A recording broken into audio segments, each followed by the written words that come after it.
Hi, guys. I will be at the Comedy Store November 24th for the Save the Robots show, Kita Mascaro's wonderful comedy show. I'm so excited. It's a crazy lineup. Jason Earls from Hannah Montana will be on that show. So, what? Like, are you... Miley Stewart's brother? Miley Stewart's brother. Like, you get the best of both worlds. Come out and see him and me, okay? Mm-hmm. Tickets are available on my Linktree or at thecomedystore.com. These will sell out, so please get them in advance, and I'm so excited to see you guys there. Welcome to Night School. I'm Jesse Zand. I'm Alana Cloud-Robinson. I'm Isabella Hunter. And welcome to the Hardly Strangers episode, guys. I am so excited for this episode. We talked about this on it feels like almost like a full circle moment for us because we talked about this on our very first episode, and now it's here. We have it in studio. I devoured this. Like, I devoured this book, Alana. Like, it's Hardly Strangers, Alana's first novel under the pseudonym A.C. Robinson. It's available on Amazon. It's also available on anywhere you can get your books. The audiobook is also done by our dear friend Jess Sula, who did a fantastic, so good. Oh my God. It's crazy Fantastic She really killed it. job. I was in tears. I mean, I was literally in tears. Cry. I cried. Really? I cried at the end. I also cried during the acknowledgments. Yeah, I cried during the acknowledgments too. That was very touching. That was really I'm crying beautiful. thinking about it. Just the way you worded everything was very beautiful, very concise. Oh my God. I've been operating under the assumption because of the way I am for the last 6 to 8 months that I had written something very bad that everyone was going to hate. No. That I blacked out. I don't remember writing it fully. Like, I was I went like Stephen King mode. I don't know who wrote that. What? Maybe I took an 8-ball at a cabin and wrote it. Like, that would be crazy if this was written from the hat. Yeah, but I had the like Stephen King experience of like I don't remember writing that. Who knows? As a fan of romance, like I said in the first episode, like romance is the thing that I read the most. I was just so impressed by what you did for the genre with this book because I felt like, as someone who reads a lot of romance, it's like character, sad, fuck, kind of happy, sad, fuck. And there's not really any character arc or development. But what was so beautiful about this was that you watched a love story happen with two people and have them both have character arcs through this relationship, which was such an interesting approach to writing it. And the fact that it happened all in one night, I wanted to ask, did you know you wanted to have this all happen in one night, the story?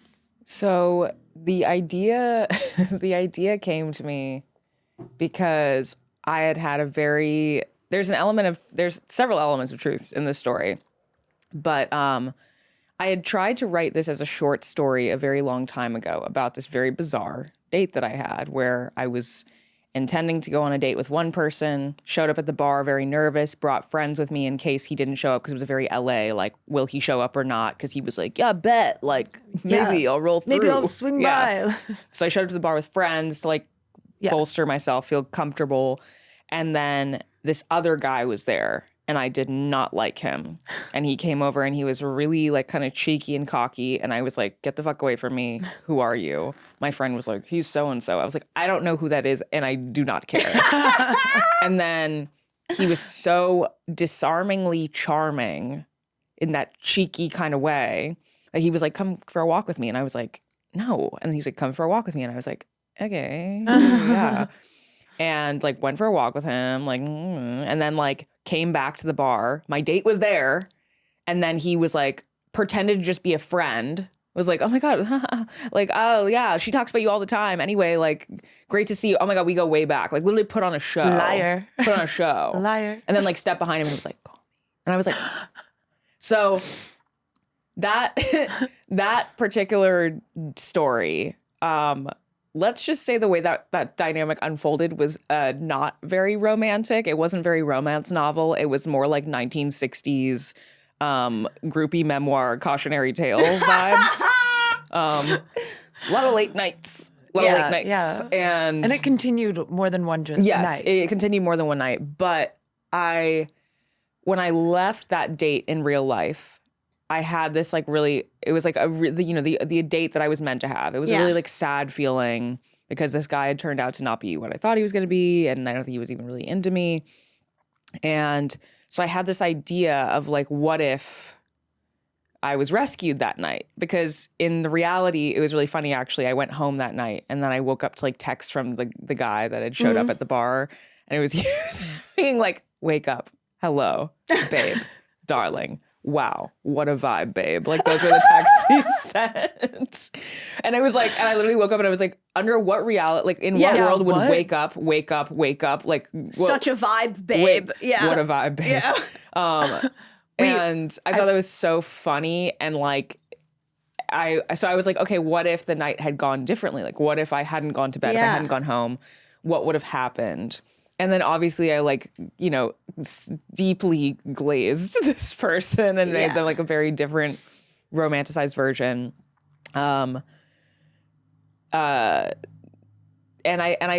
the idea of it all taking place over the course of one night, like when I was single, especially before I got into like more serious relationships, I spent a lot of time having these weird whirlwind romances that were always really weird and were always strange in their nature, or they were like these moments where I'd meet someone, like a one night kind of encounter, but that didn't go like, it wasn't like a one night stand. It was truly like this kind of therapy session thing. And then in the morning you're like, I will never see you again. Or like, or if you do, like maybe they're very different and you're like, oh God, like in the light of day. Like, like time and place. Yeah, but I think there's something really beautiful about it is, some things that happen in a container of like a specific space and just accepting that it could just be that. It could just be that. It could just live in this container. Well, okay, I was saying this earlier. No, the fuck it can't, because when this ended, I was like, what the fuck? Yeah, I was like, lie. I'm gonna show up to your house with a gun every day and be like, you better tell me what the fuck is going next. You better write the second book. I need the second book, because I immediately found the epilogue and I was like, what happened? Like, tell me when they woke up and everything was fine. Tell me right now. Like, tell me they're still in love. Tell me they're in Paris and they are having kids. Like, I need to know. You might actually have to round this out for the fans. Yeah, no, because what if there's an army of this at your door? When everyone starts I'm like, ready. Girl, I'm leading them. I'm leading them with the pitchforks. I'm like 831. She's actually making a call. We need a sequel. This is like an insurrection call. I need a sequel now because I'm not okay. Do you understand? I'm not okay. Like, I'm not okay with not knowing what the fuck happened, because if I'm supposed to live in a world where this exists, because I know it does. There's love out there like this. You got to tell me that something good happens in the morning when they wake up, when everything comes to fruition and they've spilled each souls to each other and shit. You need it to be okay. You need more than okay. Where did they go to breakfast? Yeah. Where? Yeah, where? Where did they go to breakfast? That's a really good question. Where did they go to breakfast? What did they talk about? What was he wearing? I need to know it all. Like, it's like when I was saying, invested. like, I'm it's true. so I'm invested. so glad. Like, that makes me really happy. I was on the edge of my seat by the end of it. And like chapter 11 too, when the penultimate, soul bearing happens, I was in tears. And the way that you wrote Shara, this was one of my questions for you. It's very common, and obviously you've intertwined a lot of yourself in this novel and in the protagonist, but and so it's everybody's asking, what about this is real and you and all of that, and you've now kind of shared a little bit of that. But I want to know, what parts of Shara are different from you? I think in general, I have no problem with being vulnerable at all. I am extremely vulnerable. So if anything, I've had the opposite issue in love, where I bare my soul to everyone and I'm like a bleeding heart. I'm like, love me, please. And then they don't until recently. But I feel like I couldn't be more different. It's funny, I almost wrote, it's like I wrote a character who is like the version of myself, like if two roads diverge in the woods, and I like went the complete opposite way. It felt like me, honestly, when I was reading it. It felt very much you. like I me. couldn't picture me. Literally you. I pictured someone that like looked like you, but it didn't read like your personality. It's a composite. Yeah, she's not. Your she's voice, not me for sure. Yeah, like the way crying in the bathroom is very me. Being like, excuse me for a minute. Yeah, I have to go. But then I probably would have gone home. Like, I am not the one to like go and like pull it together. Like, I'm the one to be like very publicly like, I am having a meltdown. Hello, everyone. Oh, hello. Oh, you're my friend's friend I just met 5 minutes ago. I am having a meltdown. I have to leave. Like, I have no problem being very open and vulnerable about things. So like writing a character who isn't vulnerable. The part that I think is the most me is like her going with things. Yeah. Like that little intuition that she has to like go with the flow is me. Yes. Being like, just do it, girl. Yeah. Just go with it. Because like it. that is me all the time. Yeah. For the bit. Yeah. Like that was what happened in like the truth of the story, you know? It's like this guy coming over and my friend being like, you're going to go for a walk with a strange man who is like trying to sleep with you while you're waiting for a date. And I was like, yes, I am. I'm doing that. Yes, and? Yeah. Yes. So I'm going to go do that. Yeah. And she's like, well, what's your intention? I said, I'll see you later. So that's always been my vibe. Like, so that's, I feel like that aspect is me. Yeah. I think, I think there is a lot of things to do with, I think the vulnerability thing is the main area where we totally differ. Like I would have had this night. I would have been her having this night. But I would have done it with 20 people. This would not have been like, oh, pulling the string, trying to get to it. I would have showed up and been like, hey, what's up? I've had a drink. Let me tell you my life story. Let me tell you how I got here. I so related to her in that push and pull of the moment where she is, like the question game. Like I do that all the time. It's like kind of like a way to like both make something competitive, like make being opening up and vulnerable competitive in some sort of way, like who can bear the most fun secret. Yeah. And that's kind of my way of being able to be vulnerable. And so I related so much to the inner turmoil of Shara in that moment, so wanting to connect and like unburden herself of this truth, but also being so unbelievably petrified that the sun was going to come up and that it was going to be for naught. Yeah. And I also too, I really love the way that you wrote Max, because I feel like typically in these romance novels, the woman is always the one who's like, believe in love again. And like, that wasn't the narrative that happened, that transpired. She was far more cynical. Far and he more was cynical, Like, I think he also saw that in her, so that maybe that made him like. Yeah, I think that's more like because you know I've definitely seen like sunny, happy-go-lucky men in romance, or like they're so cocky and confident that they're like, why don't you believe? Yeah, and it's like that really wasn't him. I think it was truly that thing where like, you're upset or you're in a cynical state and then you meet someone who's like even more cynical and you're like, you're kind of cynical. Yeah. You should look on the bright side every now and then. Yeah. And I think it's more that it's like and that was the thing. I think a big theme is like meeting your mirror. Yeah. It really did. That came across really well. Yeah. And I'm very into that. Like the idea of meeting your mirror and like what that does and being confronted by that. I think in a way, Shara meets like a lot of mirrors throughout the whole story. And it's so funny, too. There are so many moments where you weave in comedy, like the moment where she checks her phone and gets those texts from Lexi. And I don't want to give it away, but there's a moment in there where Lexi tells a little quick anecdote about where her night was. And the puke. And I was in the car listening to it and I laughed out loud because there's just these little tongue-in-cheek Easter eggs that are almost just there was a lot of deliberation over what celebrity to use for that moment, I have to say. Oh my God. Because it couldn't be someone that was like even remotely connected to like anybody. Yeah. And I had chosen one person before where in retrospect I was like, that person is connected and feels weird and far off. But then that felt like the right choice. And I think too, he would be there. Yeah. Oh yeah. Of course he would be there. And growing up in LA, you painted such a clear scene to me, and it felt so. I think the story even hit more close to home for me growing up in LA, and those moments of Shara deliberating about going to some faceless celebrity nepo baby daughter in party in the hills. You've done it all before, and it's like it doesn't even interest you. But this idea that you meet someone that is so unequivocally interested in you, and that being the draw rather than it being like, maybe I'll chase some clout tonight. The funny mention, like somebody being interested, you know how there's like, I feel like in a lot of romance, even like the popular like kind of 50 Shades even and all these things, and even like Twilight, since it's the same kind of storyboard. There's this thing where the guy is like sort of quietly brooding and interested from afar, but then still kind of playing hard to get. And like I think a lot of people enjoy chasing and like enjoy that kind of game of it. But I think it's really, there's nothing sexier to me than somebody who is so confident that they're willing to just like stay unwaveringly interested in you, and they're not going to like pull away because their feelings get hurt. I agree. They're not going to pull away because they're embarrassed, and they just stay like, So all right, well, I'm that's right so over here if you, when sexy. you're ready. Like, Yeah. and I think so that's very sexy. And that was another thing that I wanted to like convey. Like she was able to kind of stay in whatever like ambivalence and like come like yes, no. She was able to kind of stay in that place, and no matter what, he was just like, okay, Yeah. cool. Yeah. Because I think that's like another Solid. thing that, because also there's an element of like comfort that's very sexy. Like, Yeah. you know, or like say like safety. That word Definitely. safety gets used a Safety. lot, but like Yeah. safety It's and true. comfort.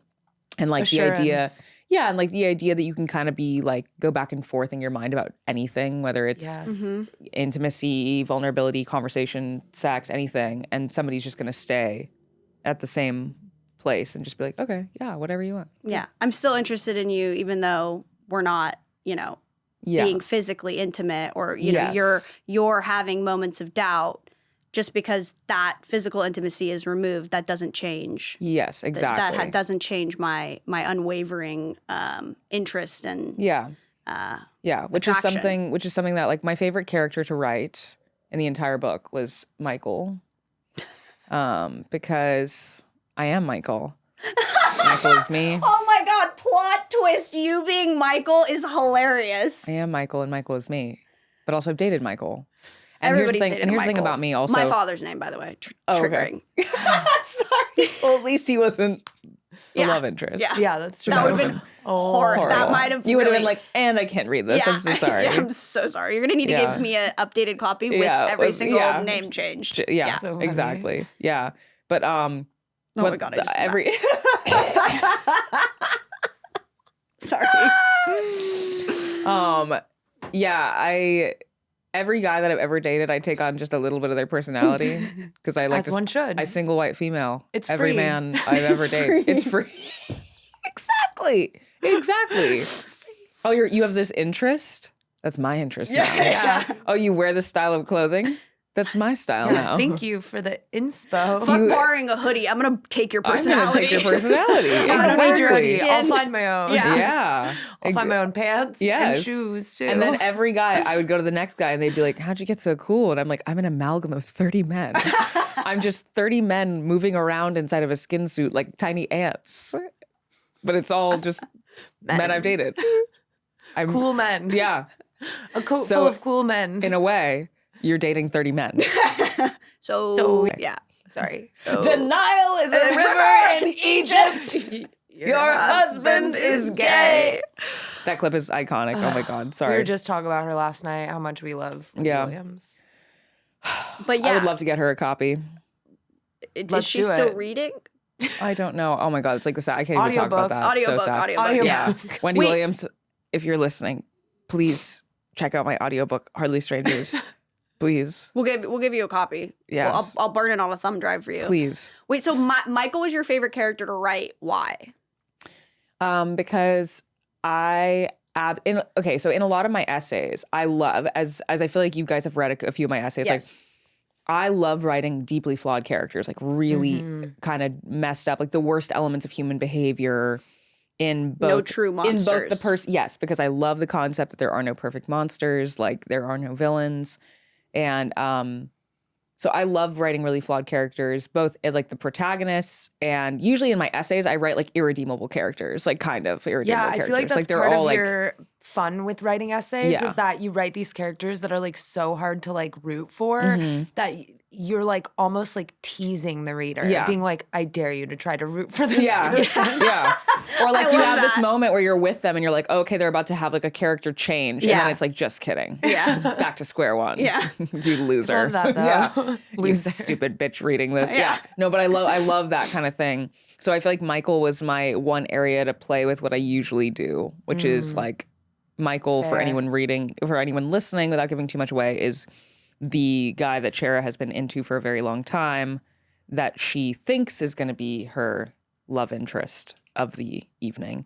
And he's a very, he's a spiritual bypass toting kind of weaponized The 4 spiritualist. agreements, I screamed. I know. Oh my I God. screamed. Yeah. But also when I was imagining, like, it's funny when I was writing his character and I was like imagining like his cadence and like everything. I was just imagining myself. Like I was like acting it out to myself, like, because I write aloud, like which is part of why like I hate writing in public, because I need to talk to myself because I need to hear the way it sounds. So I was literally sitting there being like, yeah, you know, like I've just really learned to like surrender and blah, blah, blah, and like not take things personally.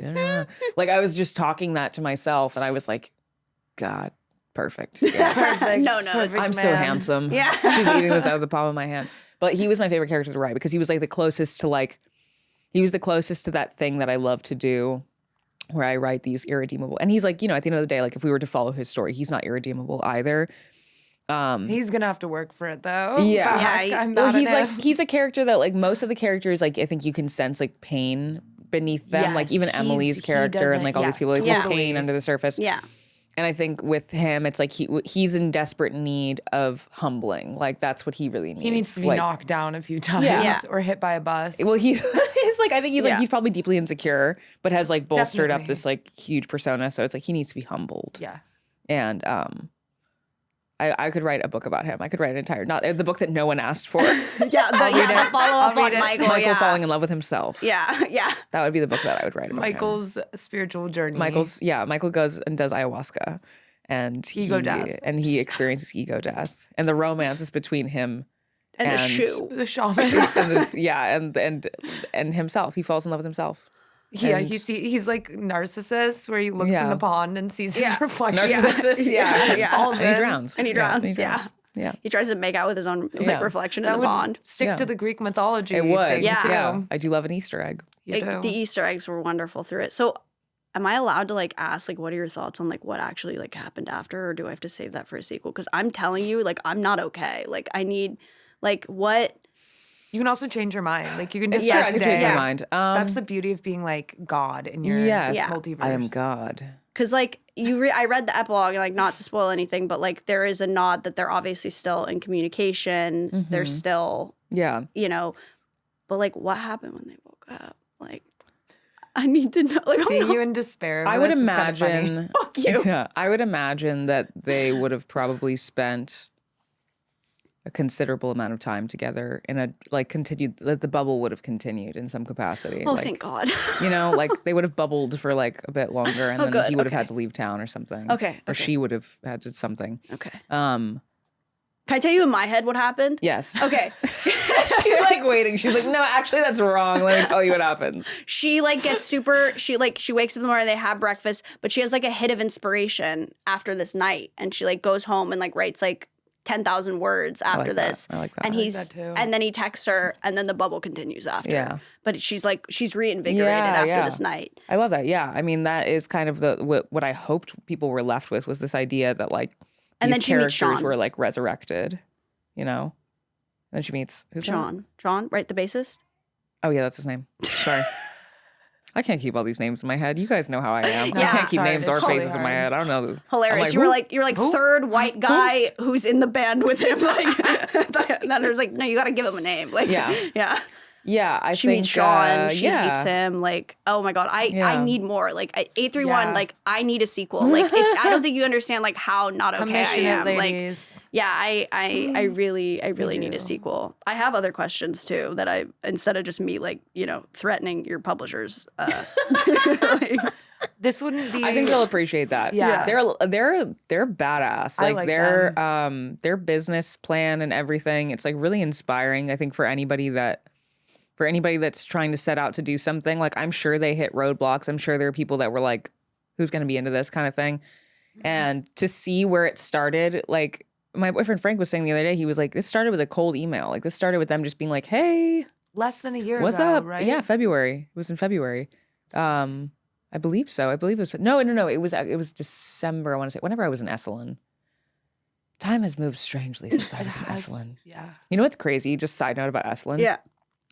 When I got there's like an orientation And there's this very, very Esalen-esque man with like long white hair. And I remember he was like, he had so many like really witty things. He probably says a lot, but like that were really like, I loved, you know, he was talking about the campus and like the size of it. And he goes, you know, if you move too far in one direction, hear a semi, you've gone too far. If you move too far in the other way and your feet get wet, you've gone too far. Like these things kind of like about, but then also another thing, this is what he said. He said a lot of synchronicities happen at Esalen.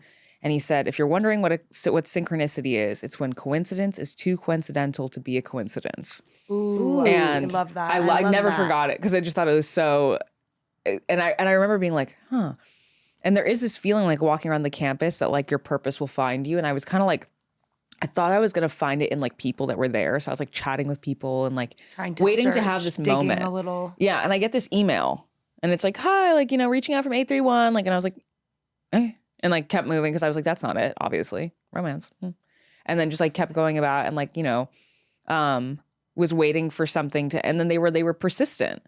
And it's so interesting because I was literally there in Esalen being like, what is my purpose? I was like, please, like, what is my purpose? And I got this email and I was like, I don't know what this is. Because I get emails like that sometimes from people and things fall off, or like someone from like, I'm a small magazine looking to do, and then like I email them back and they never respond. Like that happens all the time. Exactly. And it's hard to trust based on just the initial email. It's not like they were, you know. But as soon as I met with them I think it was on Zoom, I was like, oh, these ladies are like legit. And they were really smart and they were really cool.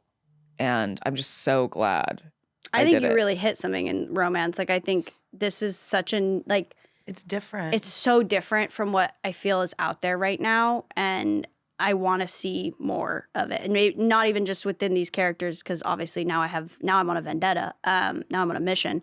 But I loved seeing your writing, because after reading your essays and stuff, I loved seeing the way that you contextualize love and intimacy within relationships, and bringing in that theme of no perfect monsters through it was something so beautiful. And I hope we see more of it, because there's so much there and it's so rich.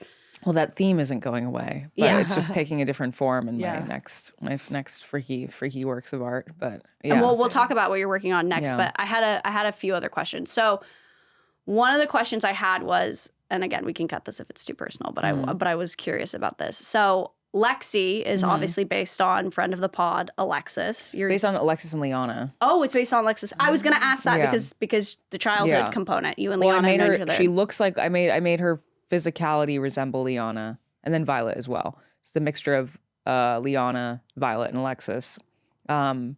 Alexis more so in like role and position in my life. Liana and I borrowed Liana's like physicality perfectly, because like I feel like also when I first came to Silver Lake, I was living with Liana, and it was just so clear in my head, like seeing all her like outfits and everything. So like that was how. But the tone felt very Alexis. Yeah, the tone of the character felt very Alexis, and that was one thing I was going to tell you. It was like you took Alexis's whole personality, you just threw it on the page. Like it was so clear in my head. Yes, and you know, knowing Alexis like through you and you know, our interactions have been, you know, out in public and stuff, and you know, not a lot of one-on-one time, but to still know her through you and then see her transmuted into this work was so clear. Like her character was so clear to me.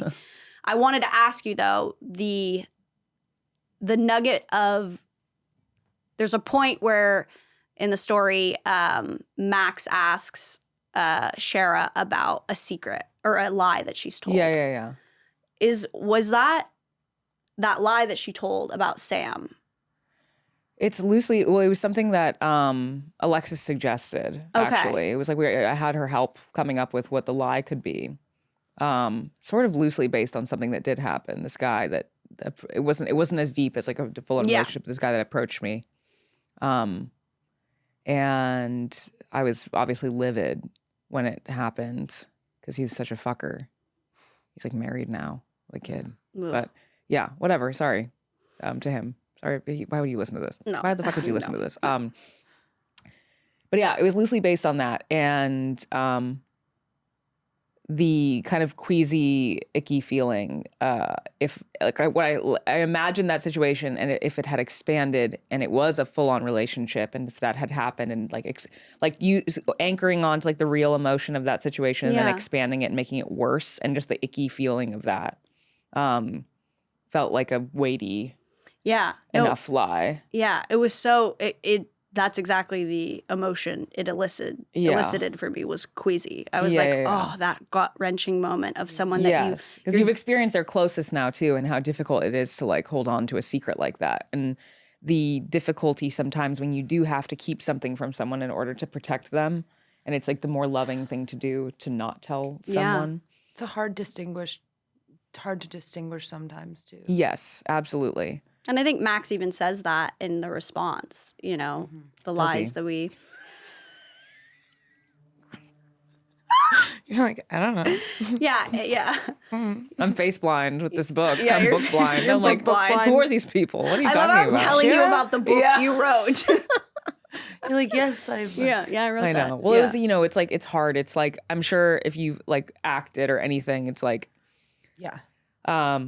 it's very difficult to watch yourself. So I haven't been able to, like I started the audiobook and jumped around a little bit, but it was really difficult. I kind of have to wait to like dive back in till everyone has already moved through listening and reading. Cause right now it's hard not to listen or read, imagining what people are thinking. Yeah. I'm like, and it's like, ooh, that line, you know, it's like that kind of thing. I always feel like I have to take distance after I do. With acting, it's different because like you don't even get to see that for a while. But even just like what I like the script, forget it. Yeah. After like I've forgotten every line, I forgot what happened. Writing, like I don't even read my I completely relate. It's good to kind of just have that like healthy space and like let other people.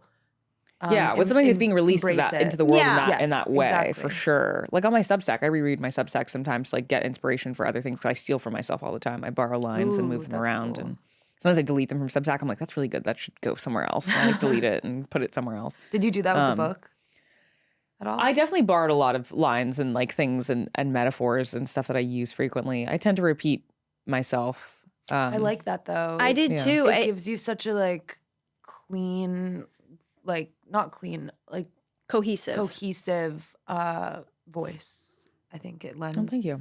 As a writer, like even if you're writing romance versus like a slightly nihilistic essay, like it still comes across as like, and I think that's nice to for when authors have the distinct voice. Yeah. And what's so cool too is I saw so many of the lessons I feel like you've imparted on me through our friendship kind of pop up in this, specifically within the last like 3 or 4 weeks. Like this idea that like there is strength in being vulnerable. Yeah. Oh, this radical laying it out on the line, like that's actually the place of power. That's something that you said to me and you've said on this podcast before, but to also then just see it through this work was so cool. Yeah. And how things have kind of how art influences each other. It's been really, it's really cool. Well, also that vulnerability is never wasted. Yes. And also, you know, another thing that I'm a big advocate for is allowing beautiful experiences to exist in like a small capsule in time and not trying. Some things are not meant to live beyond a certain period of time. That means no sequels coming. Stop it. No, not in that way. But it's just like, you know, for example, it's like, is a very... The sequel. We'll talk to my publishers. Like, capsule what? Like, container what? For example, this is a very vulnerable story, very personal story, but I'm fine sharing it. But like, for example, when I lost my virginity, I had been seeing this guy. Oh, girl, that's vulnerable. Have we not listened to the last 18 episodes of this podcast? Very true. True. But, me free bleeding. True. Very true. We're very vulnerable here. When I lost my virginity, it was my first boyfriend ever, and we hadn't been seeing each other for very long, but I just had this like intuitive kind of feeling about him, and I really cared about him. And I remember we were like in his room, and I said to him, I was like, let's have sex. And he was like, what?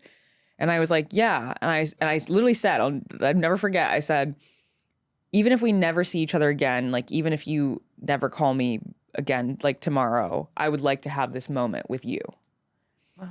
And I feel like that is a concept that's like who I am, like in a secure state is like, I would like to have I can see that. a beautiful experience, whatever it is, and not be attached to the outcome. And I think over time, when I really fell into patterns of codependency, I got very attached to what it means to have the person, to keep the person. Like I couldn't just have this moment in time. It's like, I must keep you. And in a little box, like, and just visit you and mine. tap, tap, tap on the little glass case. Belong to me. Yeah, exactly. Like Joe on you. Yes, exactly. With the glass exactly. box. Exactly. With the books. Also, have to say, really related to that character. I watched it the first time and I was like, I get it. He is taking care of them. Yeah. He's feeding them. He is doing his best. He's also so cute. He's so cute. So cute. Give the cute crazy boy a chance. I felt like that was just an extension of Gossip Girl. Like that was basically like maybe Serena died or something, and that's who Dan became. I never watched Gossip Girl, but I did you see that was a didn't? theory. I saw that was like a fan theory. But yeah, I think when I'm not in a codependent state, that is truly how I feel. Like I've had some really beautiful experiences with people when I've been in a more evolved state, and not even an evolved state, but just in a less manically codependent state where I've been able to be like, that was a lovely moment in time and it is just that and that's okay. And I think sometimes people feel like vulnerability is wasted. You know, I like do. we've talked about this. Yeah. Like if I have this moment with this person and it's only an hour or it's only a night or it's only a few weeks or whatever, and I bared my soul to this person and nothing came of it. Yeah. Like I didn't get anything out of it. Like I think we need to let go of that idea because I think we miss out on a lot of really beautiful things by having that mentality. You can appreciate for what it was. Yeah, is. exactly. You know, I thought about that a lot while I was watching Martha Stewart, the documentary, because Martha's my, like, she was I already thought she was like cool, but I'm now like pretty obsessed with her. My number one icons, I would say now, are Martha Stewart, Erykah Badu. I'm seeing her tonight. You're seeing Erykah Badu tonight? Yeah. Shut the fuck up. Show up 45 minutes late. Yeah. She's on CP time. Yeah. Always. Always. I was like, she better actually sing the songs and not do some like vocal yodeling because I want to see. No, she's an incredible performer. Okay, When I okay. went to see her, it was worth I'll every record penny. the whole thing Please. for you. I'll record the whole thing for Yeah, you. it was amazing. I'll record the whole and she thing does for you. Tyrone for like 15 minutes. Like it's like awesome. I will record It's the whole really thing cool. for Is this at Flognaw? Yeah, yeah, round Flognaw. two. Round wow. two. It's like a whole weekend now. Oh yeah, tonight we're seeing Erykah Badu in Sexy Red. I couldn't be more excited. I don't think you understand. I'm gonna That's be a crazy shrooming my juxtaposition, dick off. but both so fun. Yeah. Yeah. Oh, I was living last night. Yeah, I bet. I was. Did you guys see the video I sent you of No, I didn't see Kate the video. Tronada? I was like, I was on so many mushrooms. I was looking at Kate Tronada and I was like, it's like if Bruno Mars and Anderson .Paak had a baby. Like I was like, I mean, not no. yeah, he was like doing the moonwalk and shit. I was like, hell yeah. I understand EDM now after watching Kate Tronada. Like my I've kind brain. of always understood EDM, to be honest. Like at the end, there's again another parallel universe where You really are, I'm at Michael. lightning in a bottle, just like dancing forever, like perpetually. Welcome to my world. Yeah. I've been listening. I listened to when I told Jesse. I remember saying like, I really want to. is so funny. What did I say? You were like, I really want to go see the Chainsmokers in Las Vegas. And I was like, that's so funny. That'd be such a good bit. And you go, no, I'm serious. I go, you actually like the Chainsmokers? She's like, they're my favorite artists. I was like, Maybe not my favorite, but like favorite EDM for sure. Guys, this is another note that we can a lesson to take from my book. Sorry, but like you know the part about not diminishing the things that inspire you. Yes. Like, do not, if something inspires you, if that is your favorite Okay, thing, sorry, it has to be your favorite If thing. PLUR is your life. Yeah. Embrace the Okay, PLUR. guys. Embrace Sorry, the Izzy. PLUR. This podcast should Peace, be, I love, wish, unity, respect. I know it's the Harley Strangers episode, Yeah. but embrace the PLUR. It's the It's really subtitle. good. It's the That's subtitle. actually a theme of the book. Yeah. Is It embrace, is. embrace the It is. It is. peace, love, unity, and respect. It's Yeah. true. It Like, is. Yeah. Harley Strangers. Wait, I have a question. Embrace the PLUR. Yes. You mentioned quite a few songs within the book. Yes. Have you made a playlist? There is a playlist on the website. What? Yeah. Did you make it? Yeah, I made it. I Oh love my it. God. Yeah. I was hoping. I edited it down because initially I was weaving in like too many Easter eggs. Like there was like an instrumental song at the beginning that was entitled Scheherazade, and it was like some crazy. I was like, you know what? found. Because I was trying to really make it like a cinematic experience. Like when I actually haven't checked and seen if they've like put all of it on there or like if they kept the order. I don't know actually. But when I made it, I was really thinking about it in terms of the progression of the book. So I was trying to time it, like put the songs in like in the natural order of things. But yeah, I had this song that like right out the gate, I feel like somebody would start the playlist and be like, and no, I'm not going to listen to that. Thank you. No, that's so funny because I actually started making a Hardly Strangers playlist because yeah, I did. Because I was like, this is so cinematic. This morning, I was literally like, this is so cinematic. What's on her playlist? Yeah. I need to know. Well, it's not done yet. I'll read it when it's done. Okay. It's not, please. I'm done. Yeah, I'll read it when God. it's done. Because it had this, you said like the archetype almost of romance is like Twilight vibes almost. Yes. There was this like nostalgic, and they mentioned this in the Q&A, like this hazy vibe of like, you know, after night has kind of, you're in that moment of right before it comes to dawn. It harkened back to me to like early or late 2010, almost like Paramore. Like, are you telling me you put Full Moon on there? Because I did put some Paramore songs on there. I put some Paramore songs on there. As soon as I hear it, my face is pressed against the glass of a car window. I have to find a car window. I hear Full Moon. I'm like, where is a car window? I have to press my face against a car window. And I have to look out at the rain-drenched sidewalk and be like, what is my life going to be now that I'm moving to Forks, Washington?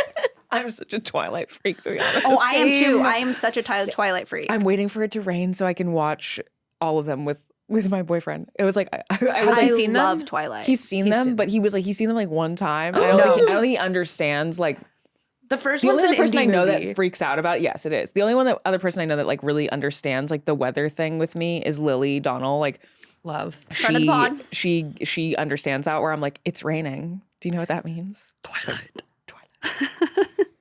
I love Twilight. I read those books back to front. Oh my God, they're amazing. They're like Breaking Dawn 1 and 2. Like I was obsessed. That actually saved my literacy in middle school because I wasn't reading anything else. Yeah. Honestly. The crazy thing about me too is I used to be such an avid reader. I read like The Hunger Games in like a week. I read like all of Twilight. Like I was sitting in the bathroom at school, like just like under my desk, like avidly. Same. Yeah. It had that vibe of like that 2010 Paramore. That was the era I was kind of like, I was hoping that would It doesn't translate. feel like it defines to an era. Because, I mean, there might be some specific things. But that's the fun thing about One Night, you know? Yeah, it's you like, don't really I like that because I didn't want it to be like a period piece in any way, obviously. No, it could be 2009. Because the only thing that's mentioned is like text messages, right? I don't think there's anything else. That's like, it. There's no like modern iPhone. technology. Oh, but the iPhone's been around since forever. 2006 or 7. Yeah. The other question I had, and again, we can cut this, but you weave a really personal piece into this, and it's been brought up a few times in various different contexts. There's a point in the story where Shara unburdens herself of a really traumatic thing that's happened to her within the last year that's really scarred and changed her. And, you know, I know there's some element of yourself and weaving that your own personal story and experience into that part. How was it for you writing that? And what was it like after you were done with that section and had put it down? Was there a level of catharsis that you felt? And what was it like during writing it?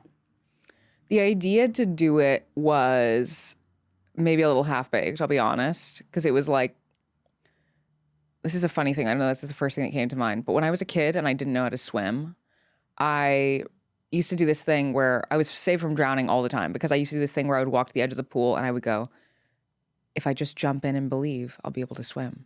And I would jump in and then they'd be like, oh, she's in the pool again. Like it happened frequently. Like I was saved by like everyone's parent, like it truly. Like Liana's mom saved me like multiple times. Manifesting the ability to swim. But I was always like it was like the cinematic thing of like if I just believe, I will get in and I will know. And then I would boop, boop, boop, boop, boop, boop. So like I think similarly I had this like cinematic kind of drive behind it where it was like, if I just decide to do this, it will change everything. I will not be the person that this happened to. Like this will, you know, I will be able to shed my skin. I will be renewed. Yeah, you're kind of giving it to the story, as in yes. like not giving that it to doesn't someone apply else to you anymore, but it's like you're giving it to someone else. transmuting the pain to someone else to work through. Yeah, and for your readers to all work through. Yes, I mean, with you. And the thing is, like, it was a really difficult process. Like I'd committed to it. There was no other climax that felt authentic that I thought about it. I was like, should I pivot? And then I was like, no, this really feels like this is the thing I'm going to be able to write with most, the most heart and the most realistic kind of feeling behind. It was very difficult to write it. Some days was very difficult. Some days it was very easy. Some days I was able to like detach. And it was truly just like Shara's trauma. And I was like, oh, sucks for you, babe. I can't relate. Yeah. And then other days it was very personal. And editing was difficult because I'm very grateful. I had amazing editors, like these really amazing women that really understood. But it was really hard reading notes on those parts where it was like, the question of, is this too emotional of a reaction? And I'd read that note and be like, oh, if you knew the truth of how emotional the reaction really was, like, to make it kind of like it's almost as if like by writing it and having it edited before it comes out, you're like kind of making it unemotional. I had to. And it was also like, it was subjective. And I also had to make peace with the idea that some people will read it and go, God, this is extremely unrealistic. Which was, we've talked about this privately about how I'm working on it, but I have an addiction to reading negative reviews and bad comments. Love a bad comment. It's really like, it truly is like an addiction. Like I can't help myself. I understand it's a though. tick. I understand it. And that was one thing that I saw as like a theme of like the unrealistic level of emotion, which is something I have to make peace with because I know the truth. Even if someone else doesn't know the truth, I know the truth, which is that I kept that level of heightened emotion for over a year. I was at that level of heightened emotion that Shara experiences for over a year.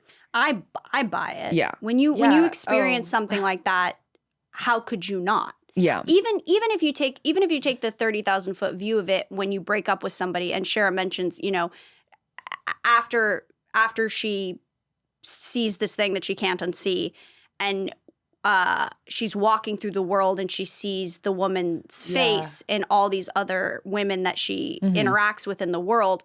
Yeah, they're either her or they're not. They're either that person or they're not. Again, trying not to spoil things. So if you guys want to read it and know what the fuck we're talking about, Hardly Strangers, it's out now. But even if you think about it, like when you break up with somebody and you're out for the first time and like you every guy that you see that has like the similar hair color or height, you see them out everywhere. You see them everywhere. So to me, it wasn't. I didn't find any sort of emotion displayed in the book and written about as unrealistic. It felt, in fact, very realistic. I think anybody that's had any brush with the subject matter understands the gravity of it. I think it's this is one of those subject matters, like without giving too much away. Yeah. Before this happened to me, I would have had the same reaction. It was always, to me, something that was very sensational. To be perfectly honest, I thought it was something that was usually co-created. I agree now. Like I kind of stand by that. I think these things are co-created on like a spiritual level. There's obviously someone does something, but there is, if you really examine with honesty, there is typically some level of co-creation, even just in the sense of sort of what we talked about last week of like, what is bringing you to this person? What is bringing you to this kind of situation? What's keeping you there? What's keeping you there? Yeah. Why do you want this But I person? always thought of it as like an extremely sensational kind of like tea kind of thing. And then experiencing it more as like a massive wound, I think that's something you either get or you don't. Totally. And if you don't get it, I hope it's because you never experienced it. And I hope you never experience it. You never have to get that. But I think that is the main reason that some people might go like, oh my God, she's carrying this thing and she reveals it. And it's like, okay. But I think that if you understand, you know what that's like. And interestingly enough, like I've said, this was loosely based on like one kind of funny encounter I had. But there's another encounter that I had that kind of tied into this when I was writing that particular moment, which is an experience I had with someone very beautiful that I met in my travels in Paris. And I'm not going to say just because it's very obvious, but do we know? Yeah, that's what I was going to guess. Meeting this person, a very beautiful person when I was in Paris. And I had this very beautiful night with this person where I told him this whole story and he told me a story and we got to kind of have this storytelling experience. And because he understood my pain, it was like, but he wasn't like, I encountered so many people who were like, yeah, fuck this person. Like you're da-da-da, like that very kind of girl energy of like, honestly, babe, just like move on. But this person had experienced something and really got it. And I just remember, him being like, you know, like, look at us kind of thing. Like, Yeah. and there was just like kind of this the truth sweetness of it, and us both kind of acknowledging of like letting something go. Yeah. And we had a really like lovely night and we're like, you know, dancing and having fun and all this stuff. But then also these like moments, and it felt like there was many layers to letting go of that whole experience, but I do feel like that was like a piece of it. Like I left a piece of it that night, like almost like with him. And I feel like he almost left a piece of his experience with me. And that was another thing that kind of inspired that concept, that like processing with someone and giving it and like allowing them to hold it with you. Yeah. And almost like when you're, especially if you're like romantically involved with somebody in any capacity, or like the idea that you're almost scared that this is gonna, like, you're like, oh, here, I'm gonna reveal that I'm this like bruised piece of fruit. And then you're not gonna want me. Because even if it's something as simple as the trauma that we're talking about, there's all these things that come with it. There's like trust issues and all kinds of like, you know, I use the reference a lot to being like a battered shelter dog, because it's truly what it is. It's like the next person that comes along is going to have to be aware of the fact that there are tripwires. There are things that Brooms. are going to, the randomly a man in a hat and you start screaming, you know? The shadow man. The NyQuil shadow man. The Benadryl man. The Benadryl man. But like there's things that are going to come up that like this person is going to react in a way that maybe, you know, defies reason. And if you love this person or if you care about this person, you're going to have to kind of accept that and help them through it and, you know, and that there's like an exposure therapy element. But yeah, I ultimately, I do feel like I was able to let go of a lot of that whole experience. But it was hard. I'm not gonna lie. Yeah, it was very sure. hard. A girl came up to me at the Q&A who was so sweet and lovely and had read the book, and she asked about how to write, or no, she hadn't. It was a different girl. She was asking how to write pain. And I was like, honestly, because I'd tried to write the story before as like an essay and I couldn't. And I was like, if you can't write it, don't feel like you have to push yourself to catharsis, because sometimes it's just not ready. Yeah. It's like underbaked. Or it's just in the wrong kind of like medium. Context, because as an essay, it didn't work. But in this book, in the Yeah. context as the climax of this book, Yeah. that's where it fit. Like a puzzle piece. And that giving you're it kinda to her, waiting. giving it to someone else also, like that part as well. Giving it to Totally. someone else. It didn't belong Totally. in just like in a So random different. kind of essay. So I was like, you know, if it's and it's also like an intuitive thing. Like, is it difficult because you're scared to confront something, or is it difficult because you're like actually just kind of torturing yourself and like tonguing a cold sore, like fucking like just let it move. Yeah. So that's the long-winded answer. It was fucking hard, but I don't have trauma anymore and I'm healed. You're healed. Mm-hmm. You're healed. Hardly Strangers, healing, PLUR. PLUR just sneaking its way into this episode. So funny. It's the spirit of EDM is in the room with us right now. I know. The spirit of EDM. We have so many good titles for this episode, and we have to keep it as the Hardly Strangers episode too. It's so funny. No, I mean, we're almost at an hour, but I guess you kind of answered my question already, and it's so funny. Again, full circle moment. All of our different art endeavors infiltrating and inspiring one another. But we had that question a few weeks ago about cheating. I guess trigger warning that was kind of the trauma that we're alluding to. So do you believe that cheating is irredeemable, or is there redemption that can be found? There's redemption found for everything. Anything. I think everybody's redeemable. Okay, Jesus Christ. I really believe it. I think everybody's redeemable. I agree with you. I think the thing that makes someone redeemable is their desire to be redeemed and to do whatever it takes to be redeemed and to be redeemable. Because the passage of time doesn't do it. No. Good deeds and good acts in other areas does not do it. I think it's about directly confronting the thing that you've done, the person that you've wounded, in whatever it is that you've done, and accepting that You might not necessarily be able to fix what you've done. You might not necessarily be able to completely heal the person you've hurt. Yeah. But if you feel like you can do everything in your power, I think that, and you're able to just keep confronting it. Like, you know, I won't go too much into personal detail, but in my own personal experience, in my situation, I have been able to have that experience with this person that I had this very personal experience with, who has continued for over several years now to kind of continue to hold it whenever I need him to, which I'm very grateful for. But I think that it's done so much for me to have that, to kind of be able to continue to have that. Oh God, yeah. I think that's a beautiful thing. A beautiful part of the healing process a lot of people don't get probably is that someone who actually wants to redeem themselves after doing that. Yeah. I think I think everyone is redeemable. But again, it's just about, are you going to make yourself someone who is worthy of being redeemed and someone who's worthy of forgiveness? And that's, I think, the biggest thing. Yeah. Follow Jesus. He's a good example. Like he can give you some good pray. Tips. Find prayer. Yeah. It's true. Go read the Bible if you want to be redeemed. Or go read Hardly Strangers. Or both. Or putting these things in the same sentence. I like it. Yeah. Yes. Yeah. Hardly Strangers and the Bible. And the Bible. Our favorite reads of the in summer. that order. No. Actually, that's our like cozy girl fall winter recommendations. Hardly Strangers and the Bible. And the Bible. Hardly Strangers is our Bible. It's true. I love that. Thank you. All right. Well, we're almost at an hour, so we'll wrap it up. Thank you guys so much for having me. It was so nice being here as a temporary guest. Thank you for coming in as a guest. I've been here for a few. tour. I know I've been an 18 episode guest. And I just am so grateful to be here. You'll never see me again. Yeah. This was my last episode. JK. Really? No. Fuck. Oh, You've been you. tricked. You've been tricked. You've been duped. You've been duped again.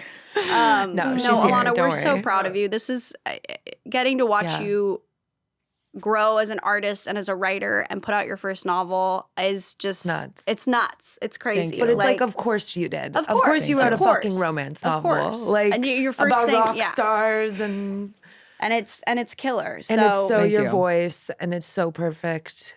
We're very proud. we're so Thank proud. you. I really appreciate it. And I hope that people enjoy it as much as They you guys have. already And are. sequel. Wow, she's gonna keep pressing on No, this. you don't understand. It's now you've got me. Now that I know it hasn't already started to happen already, now you've got me. Now you've given me a project. Now you've given me a platform. Sequel. I need to know. You know Lila's gonna come back. You know there's gonna be some There's got to be some interaction there. Also, what happens when Elliot sees them? Is like Max gonna punch him in the face? Like these are the things I have to know. And if I don't know, I'm gonna be laying awake at night. She's in the multiverse. I'm gonna be. You know what's gonna happen? I'm gonna be stimming. Like You know I'm what's gonna gonna be happen? okay. Have you guys seen Misery? In Misery, basically, Kathy Bates kidnaps James Caan because he's a writer. Oh. And to force him to write That's the sequel. what's gonna happen. But then he writes it like he writes something she doesn't like. And then she takes a sledgehammer and hobbles his ankles. And I'm imagining this now. Like spoiler for anybody that hasn't seen Misery, sorry, but he kills the main character. There's a scene of Kathy Bates coming in holding the papers going, she can't be dead. And then she comes in like sledgehammer and like she hobbles his ankles. Hobble Gonna be me. you. I'm gonna be like, Frank, you better do something about this. Like, No, you're just gonna kidnap her. yeah, I'm just gonna kidnap her. Frank has nothing to do Take me with to a this. cabin. I need it. Yeah, I need to Alana's write. been craving a cabin. I've If been anyone has a craving cabin, Alana Take can me to go a write cabin. it. She needs an 8-ball. I need an 8-ball in a cabin real bad. Stephen King core. Stephen King core.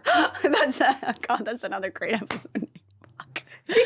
We'll talk about this more. Yes. All right. Well, thank you guys so much for joining. Hardly you. Strangers is out everywhere. You can get it on Amazon. You can get it from 831stories.com. Again, we are so thankful for you guys for tuning in every week. Please like, comment, subscribe, tell your friends. We've been getting some shout outs recently in the comments. So next episode, we'll dive into those and give you guys some Amazing. shout outs. Submit your questions. We'll answer them next episode. This episode was obviously dedicated to Hardly Strangers because we're all obsessed, me included. So we'll see you guys next time. Bye. Bye.